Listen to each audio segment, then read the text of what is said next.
सातारा जिल्ह्यातल्या एका छोट्याशा गावात सुमित्रा नावाची एक साधी, कष्टाळू आणि प्रेमळ स्त्री राहत होती. तिचा नवरा गणेश शेतकरी होता. दोघांनी कष्टाने संसार उभा केला होता. त्यांना 2 मुलं होती. मोठा मुलगा अमोल आणि धाकटा मुलगा निलेश. दोघांच्याही वयात फक्त 3 वर्षाचं अंतर होतं. लहानपणी दोघेही एकत्र खेळायचे, एकत्र शाळेत जायचे आणि एकमेकांशिवाय त्यांना करमत नसे. पण अमोल जन्मल्यापासूनच सुमित्राच्या मनात त्याच्याबद्दल वेगळीच माया होती. तो पहिला मुलगा असल्यामुळे प्रत्येक गोष्टीत त्याला प्राधान्य मिळायचं.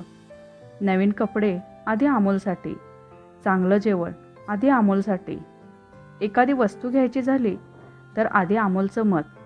निलेशला हे सगळं दिसायचं, पण तो कधीच काही बोलत नसे. गणेश अनेकदा सुमित्राला म्हणायचा, दोघेही आपलीच मुलं आहेत, त्यांच्यात फरक करू नकोस. सुमित्रा हसून उत्तर द्यायची, अरे मी कुठे फरक करते, दोघांवर सारखंच प्रेम आहे. पण प्रत्यक्षात तसं नव्हतं. आईच्या प्रत्येक कृतीत अमोलला जास्त महत्त्व मिळायचं. एक दिवस शाळेतून दोघेही घरी आले. अमोलला परीक्षेत कमी गुण मिळाले होते, तर निलेश वर्गात पहिला आला होता. गावातल्या शिक्षकाने निलेशचं खूप कौतुक केलं. पण घरी आल्यावर सुमित्राने निलेशचं अभिनंदन करण्याऐवजी अमोलची समजूत काढली. काळजी करू नकोस बाळा, पुढच्या वेळी चांगले गुण मिळतील. निलेश शांतपणे उभा राहून हे सगळं पाहत होता. त्याला आईकडून फक्त एक कौतुकाचा शब्द हवा होता, पण तो शब्दही त्याला मिळाला नाही. त्या दिवसापासून निलेशच्या मनात एक वेदना कायमची घर करून बसली. वर्ष सरत गेली.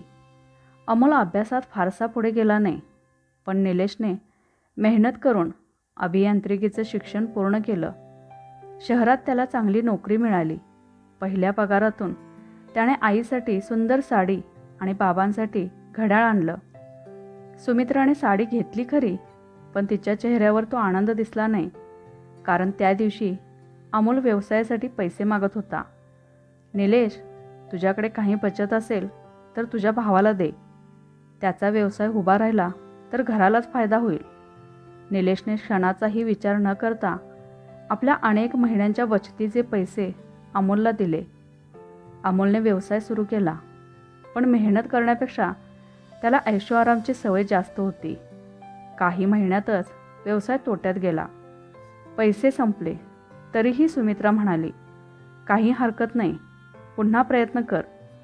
दुसरीकडे निलेश रोज सकाळपासून रात्रीपर्यंत नोकरी करत होता. महिन्याला घर खर्चासाठी पैसे पाठवत होता. बाबांच्या औषधांचा खर्चही तोच करत होता. पण गावात कोणालाही विचारलं तर सुमित्रा अभिमानाने म्हणायची, माझा अमोल खूप मोठा व्यापारी होणार आहे. निलेशचं नाव तिच्या तोंडून फार क्वचितच निघायचं. एक दिवस गणेशने शांतपणे पत्नीला विचारलं, तुला खरंच दिसत नाही का, घरासाठी कोण जगतोय? सुमित्रा रागाने म्हणाली, तुम्हाला नेहमी अमोलच चुकीचा दिसतो. गणेश काहीच बोलला नाही, कारण त्याला माहिती होतं की सुमित्राच्या डोळ्यांवर मुलाच्या प्रेमाची पट्टी बांधली गेली आहे. काही महिन्यांनी गणेशला अचानक हृदयविकाराचा झटका आला. त्याला तातडीने शहरात दाखल करावं लागलं. अमोलचा फोन बंद होता. तो मित्रांसोबत बाहेर फिरायला गेला होता. पण निलेशने रात्रीची सुट्टी घेऊन धावत येत सर्व उपचार केले. लाखो रुपयांचा खर्च त्याने एकट्याने उचलला. गणेश वाचला. रुग्णालयातून घरी परतताना त्याने सुमित्राचा हात धरून हळू आवाजात म्हटलं, वेळ अजून गेली नाही, दोन्ही मुलांकडे सारख्याच नजरेने बघ, नाहीतर एक दिवस खूप मोठी चूक होईल. सुमित्रा काही बोलली नाही. तिच्या मनात अजूनही एकच विचार होता, अमोल बदलणार आहे.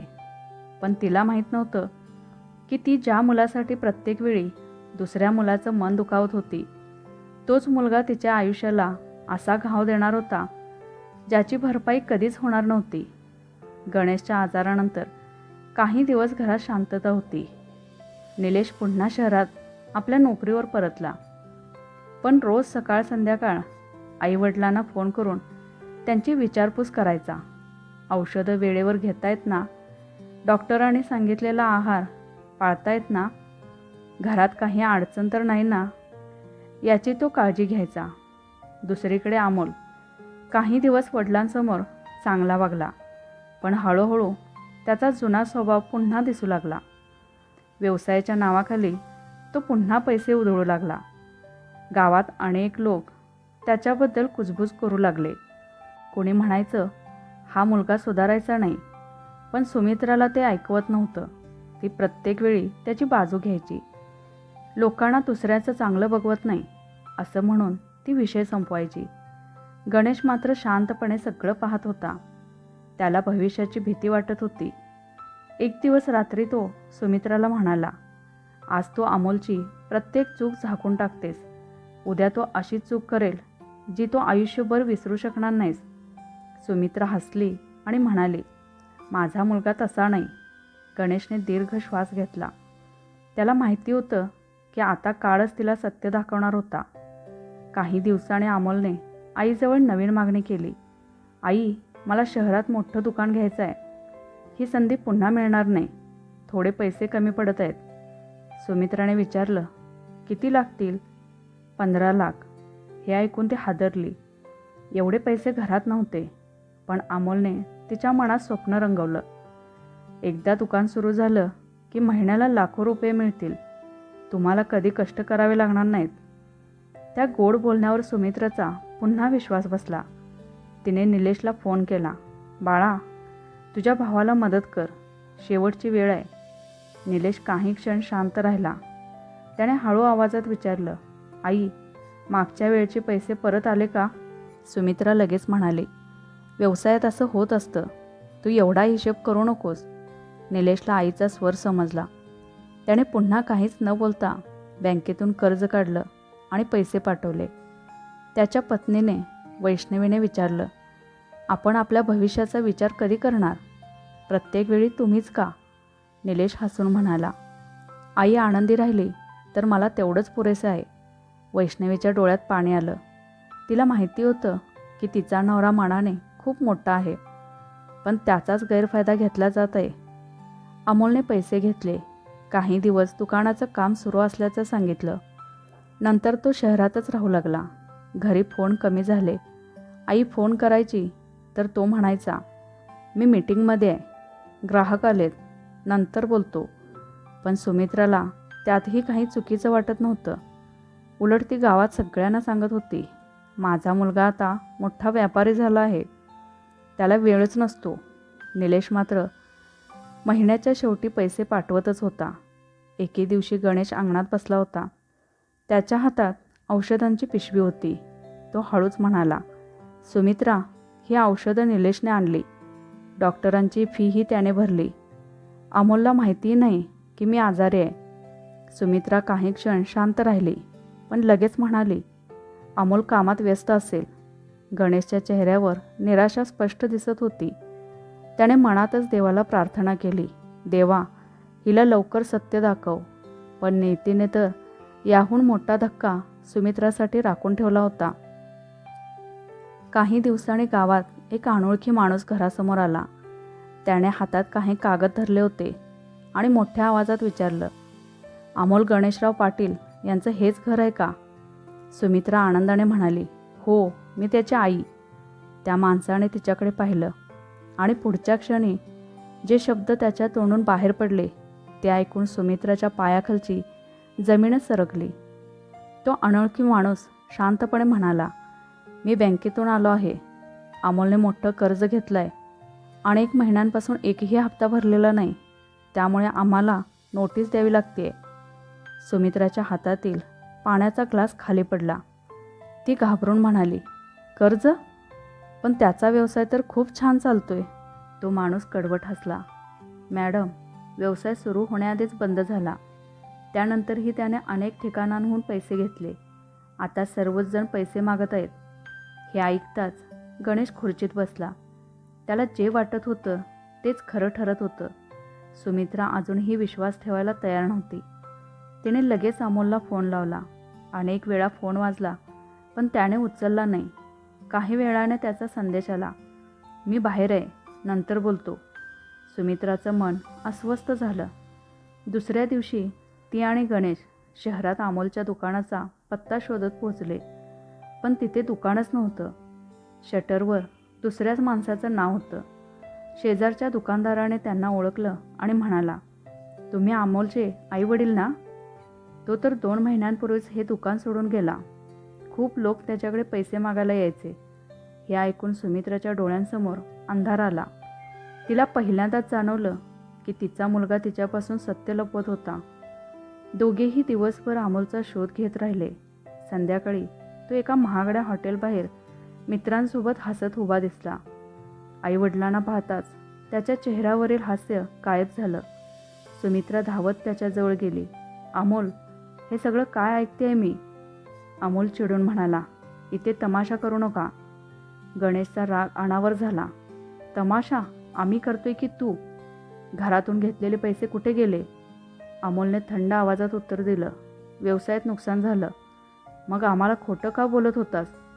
कारण तुम्ही समजून घेत नसता. गणेश ओरडला, समजून घेत नव्हतो? तुझ्या प्रत्येक चुकीवर पांघरून घालणारी तुझी आई आजही तुझ्यासाठी उभी आहे. पण अमोलच्या चेहऱ्यावर पश्चाताप नव्हता. उलट तो म्हणाला, माझ्यावर ओरडण्यापेक्षा मला अजून पैसे द्या, मी पुन्हा उभा राहीन. हे ऐकताच सुमित्रा हादरली. तिने आयुष्यात पहिल्यांदाच मुलाच्या डोळ्यात स्वार्थ पाहिला. तरीही आईचं मन हार मानायला तयार नव्हतं. घरी आल्यावर तिने तिचे लग्नातले सोन्याचे दागिने काढले. गणेशने तिचा हात पकडला.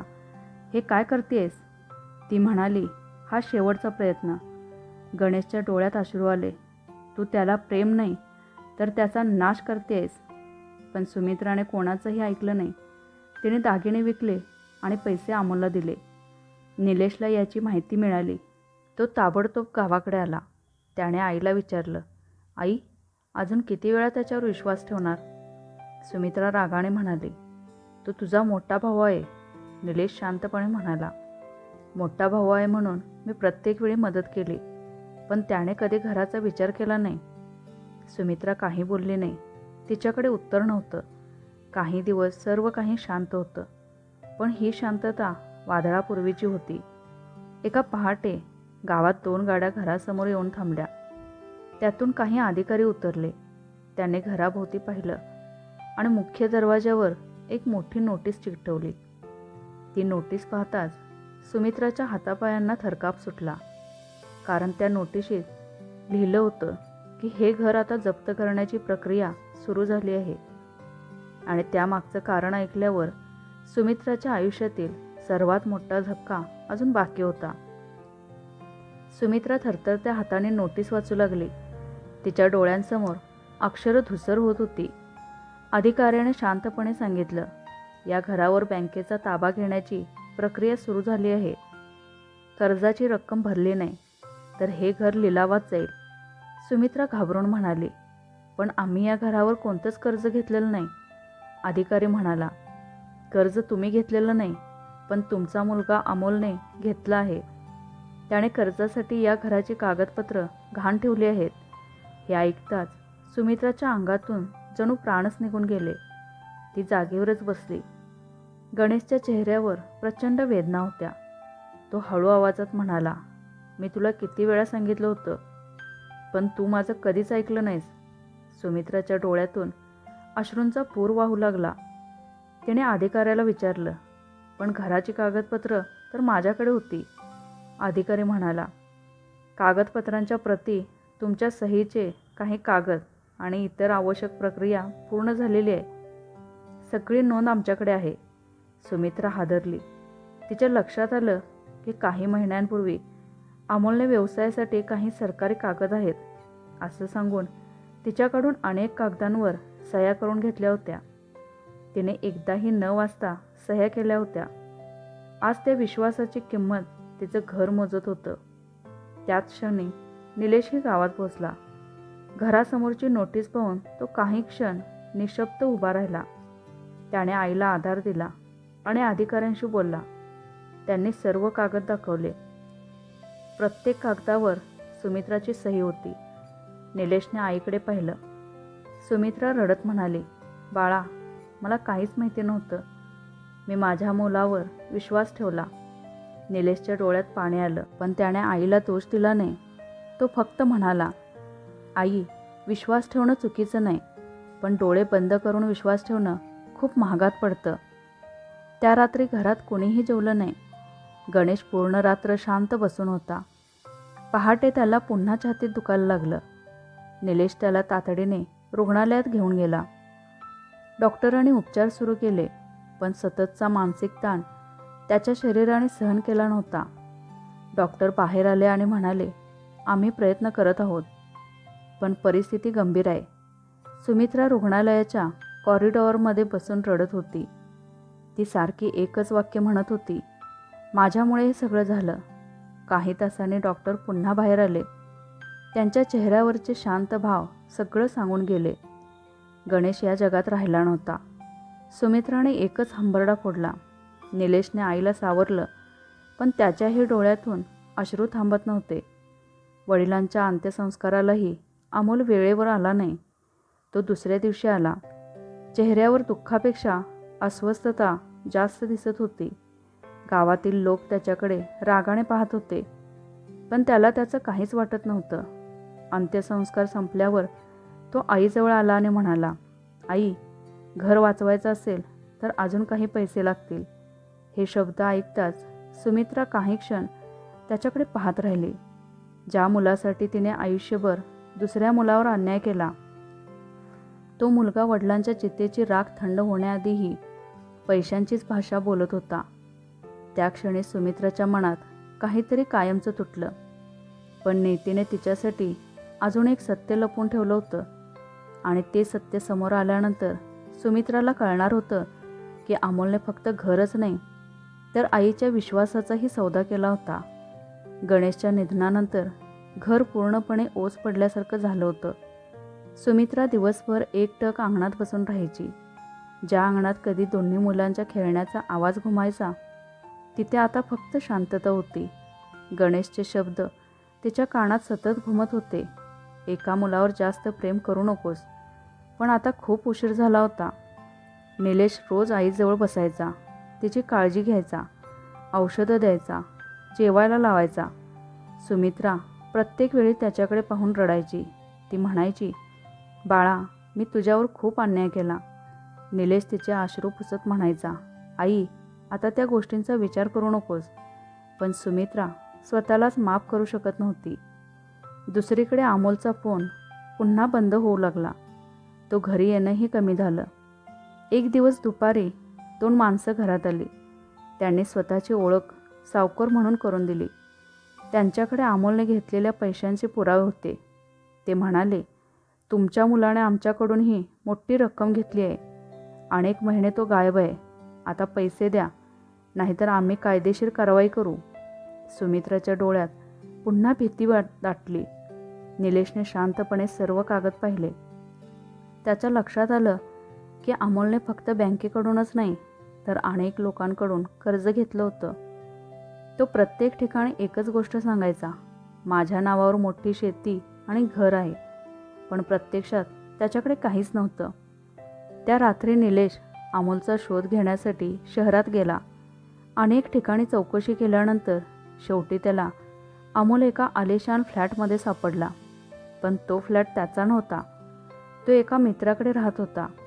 निलेशला पाहताच अमोल चिडून म्हणाला, तू इथे कशासाठी आलास? निलेश शांतपणे म्हणाला, आई रडतीये, घर जप्त होणार आहे, बाबा आपल्यात नाहीत, तरी एकदा तरी घरी चल. अमोल निर्विकारपणे म्हणाला, माझ्याकडे वेळ नाही. निलेशचा संयम सुटू लागला. तुझ्यामुळे बाबा गेले, आईचं आयुष्य उद्ध्वस्त झालं, अजून काय हवं आहे तुला? अमोल मोठ्याने हसला आणि म्हणाला, प्रत्येकजण स्वतःसाठी जगतो, मीही माझ्यासाठी जगतोय. आईने मला प्रेम दिलं, त्यात माझी काय चूक? हे शब्द ऐकून निलेशच्या अंगावर काटा आला. तो काही क्षण शांत राहिला. त्याला समजलं की समोर उभा असलेला माणूस त्याचा भाऊ राहिलेला नाही. तो तिथून निघून आला. घरी आल्यावर त्याने आईला काहीच सांगितलं नाही. पण दुसऱ्याच दिवशी सकाळी गावातील एका व्यक्तीने एक धक्कादायक बातमी आणली. तो म्हणाला, अमोलने शहरात नवीन फ्लॅट बुक केला आहे आणि तो कायमचा तिथे राहायला जाणार आहे. सुमित्रा अविश्वासाने त्याच्याकडे पाहत राहिली. पण त्याच्याकडे पैसे कुठून आले? त्या माणसाने उत्तर दिलं. तो म्हणत होता की लवकरच गावचं जुनं घर विकलं जाईल. त्यातून त्याचा मोठा फायदा होणार आहे. हे ऐकताच सुमित्राच्या पायाखालची जमीन सरकली. तिला समजलं की अमोलला आईवडिलांचं घर वाचवायचंच नव्हतं. उलट ते घर जावं अशीच त्याची इच्छा होती. कारण त्या घराच्या बदल्यात त्याने स्वतःच्या नव्या आयुष्याची स्वप्न आधीच रंगवली होती. त्या क्षणी सुमित्राच्या डोळ्यातून अश्रू नव्हते, फक्त स्वतःच्या चुकीबद्दलचा प्रचंड पश्चाताप होता. पण अजूनही सर्वात मोठा धक्का बाकी होता. काही दिवसांनी निलेशला अमोलबद्दल अशी एक गोष्ट समजली, जी ऐकल्यानंतर सुमित्राचा उरलेला विश्वासही कायमचा तुटून जाणार होता. काही दिवसांनी निलेशला बँकेच्या एका अधिकाऱ्याचा फोन आला. तुम्ही एकदा शाखेत येऊ शकता का? तुमच्या भावाच्या संदर्भात काही महत्त्वाची माहिती आहे. निलेश लगेच शहरात गेला. अधिकाऱ्याने त्याच्यासमोर काही कागद ठेवले. ते पाहताच निलेशच्या चेहऱ्याचा रंग उडाला. त्या कागदांमध्ये अमोलने स्वतःच्या कर्जासाठी फक्त घरच गहाण ठेवलं नव्हतं, तर आईवडिलांच्या नावाने खोटी आर्थिक माहिती देऊन आणखी मोठं कर्ज उचलण्याचाही प्रयत्न केला होता. एवढंच नाही, तर चौकशी दरम्यान त्याने बँकेत असंही सांगितलं होतं की माझे आईवडील माझ्या प्रत्येक निर्णयाला तयार आहेत. निलेशच्या डोळ्यात संताप दाटून आला.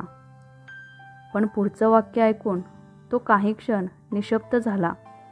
अधिकारी म्हणाला, जर वेळेत काही कागद तपासले गेले नसते तर तुमच्या आईच्या नावावरचं आणखी मोठं कर्ज मंजूर झालं असतं. निलेशच्या अंगावर काटा आला.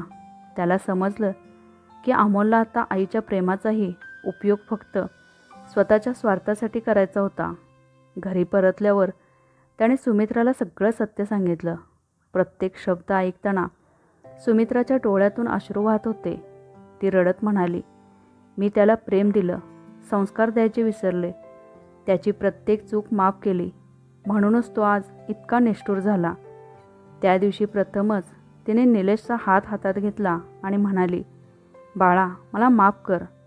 तू लहानपणापासून माझ्या एका कौतुकाच्या शब्दासाठी वाट पाहत होतास, पण मी कायम दुसऱ्याच मुलाला जवळ केलं. तरीही तू कधी माझी साथ सोडली नाहीस. निलेशच्या डोळ्यातही पाणी आलं. तो म्हणाला, आई, मला तुझा राग कधीच नव्हता. मला फक्त एवढंच वाटायचं, एक दिवस तरी तू मला तुझा मुलगा म्हणून मिठी मारशील. हे ऐकताच सुमित्राने त्याला घट्ट मिठी मारली. अनेक वर्षांनी आई आणि मुलाच्या मनात साचलेलं दुःख अश्रूंमधून बाहेर पडलं. काही दिवसांनी घराच्या लिलावाची अंतिम तारीख जाहीर झाली. निलेशने स्वतःचं शहरातील छोटंसं घर विकलं. स्वतःची अनेक वर्षांची बचत खर्च केली आणि उरलेले पैसे कर्ज काढून जमवले. त्याने बँकेची संपूर्ण थकबाकी भरली. घर वाचलं. सुमित्राला जेव्हा हे कळलं तेव्हा ती निशब्द झाली.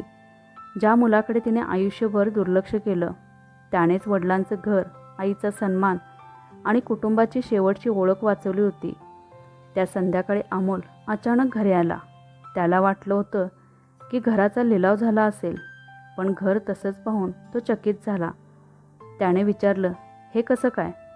निलेश शांतपणे म्हणाला, हे घर पैशाने नाही, जबाबदारीने वाचलं आहे. अमोल काही बोलला नाही. त्याने आईकडे पाहिलं, पण यावेळी सुमित्राच्या डोळ्यात आंधळं प्रेम नव्हतं, तर कठोर सत्य होतं. ती हळू आवाजात म्हणाली, आजपासून माझ्या प्रेमाचा गैरफायदा घेण्याचा तुझा अधिकार संपला. हे ऐकून अमोल प्रथमच नजरा खाली घालून उभा राहिला. पण त्याने खरंच आपली चूक मान्य केली होती की अजूनही त्याच्या मनात स्वार्थच होता, याचं उत्तर पुढच्या आणि शेवटच्या भागात मिळणार होतं. अमोल काही क्षण खाली मान घालून उभा राहिला. घरात पूर्ण शांतता होती. ज्या आईसमोर तो आयुष्यभर स्वतःला सर्वात लाडका मुलगा समजत होता, तीच आई आज त्याच्याकडे परक्या माणसासारखी पाहत होती. काही वेळाने तो म्हणाला, आई, माझ्याकडून चूक झाली. सुमित्राने त्याच्याकडे शांतपणे पाहिलं आणि म्हणाली, चूक आणि विश्वासघात यात खूप फरक असतो. अमोल, चूक एकदा होते, पण तू वर्षानुवर्षे माझ्या विश्वासाचा वापर करत राहिलास. अमोलकडे कोणतंच उत्तर नव्हतं. तो निलेशकडे वळून म्हणाला, मला माफ कर.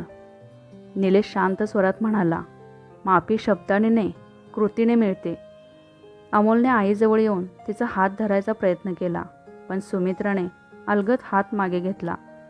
तिच्या डोळ्यात राग नव्हता, पण आयुष्यभराचा तुटलेला विश्वास स्पष्ट दिसत होता. ती म्हणाली, ज्या दिवशी निलेशला माझ्या एका कौतुकाच्या शब्दाची गरज होती, त्या दिवशी मी तुझं कौतुक करत बसले. ज्या दिवशी त्याला माझ्या मायेची गरज होती, त्या दिवशी मी तुला जवळ घेतलं. आज मला समजलं की आईचं प्रेम सारखं नसेल तर घर कधीच सारखं राहत नाही. हे ऐकून अमोलच्या डोळ्यात अश्रू आले, पण त्या अश्रूंनी गेलेली वर्ष परत येणार नव्हती. काही दिवसाने अमोल गाव सोडून निघून गेला. कुठे गेला, काय करू लागला याची कोणालाच माहिती नव्हती.